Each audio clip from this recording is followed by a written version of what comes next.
So God's challenge to us is basically this, same as challenge as Israel. He said, listen, I need you to believe me. I need you to believe. So he says, I'm gonna take you to this land flowing with milk and honey and all that. We'll go there, and I'm gonna give that to you. And they're like, "Oh, this is gonna be so great." We get to the land and we say, "Okay, a few of you go in first and check it out." So 10 of them go in, right? You remember the 10 spies? Joshua and Caleb were 2 of them. They go in and they come back. They're freaking giants there.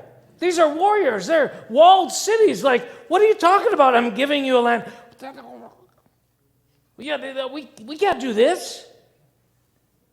He said, no, I'm giving it to you. Yeah, but between here and there, there's all this.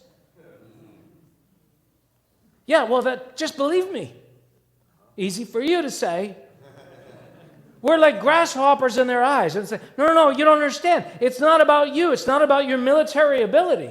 It's not about your strength as a people. It's not about your history. It's not about anything. I'm giving this to you. Yeah, but it looks like you're not.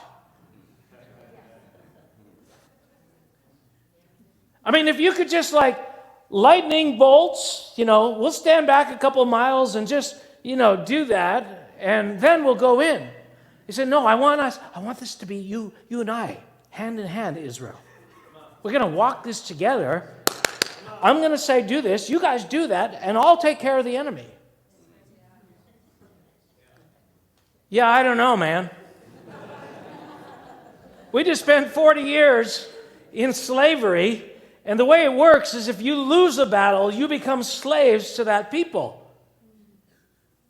Do I believe this supernatural dynamic of grace and favor and God doing things enough that I'm going to walk in without any military training to attack giants in walled cities with the possibility that I could just end up where I just came from? Yeah, not so sure about that.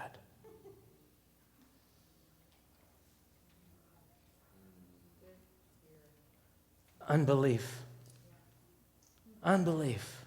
God was so angry. It says faith pleases God. And God was angry with them, except for the 2 that had a different spirit. They were connected. No, come on, guys. We can do this. God is with us. Oh, what are we going to do? We're going to send the musicians ahead and, their sound will just,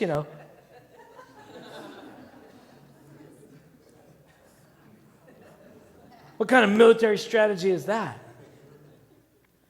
Give us a workable plan at least. Something that's measured and within our reach. Good grief. Why? So you can depend on your strength? Yeah. We'd like that. That'd be great. A little bit of you and a lot of us. But here's the problem with that.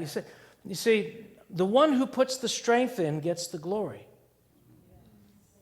I want this to be my strength so it can be my glory. If it's your strength, then you feel like you did it. Then you don't say, well, every good and perfect gift comes from above, but man, did we pay a high price. Boy, I was getting up early, I was fighting the devil, I was pushing, and without my diligence, without my effort, without my convictions, without my worship, without me at the center. God did a little bit, I would say maybe 99%, 1%. We did most of the work, but God showed up, and that was great.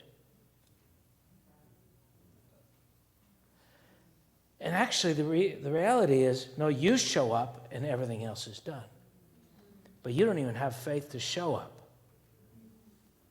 So they had to wander for a few more years in the wilderness. And that's kind of a picture of people's spiritual lives. God said, I got a great plan for you. You're going to die. I'm going to resurrect you. And you're going to walk in all this kingdom stuff. And let's go back to the beginning. What's that dying part? So that's the backdrop of this thing entering God's rest. Is we're entering something that is achieved through simple obedience, but through the power of God at work before us. But you have to believe that he's not lying. He's not setting you up.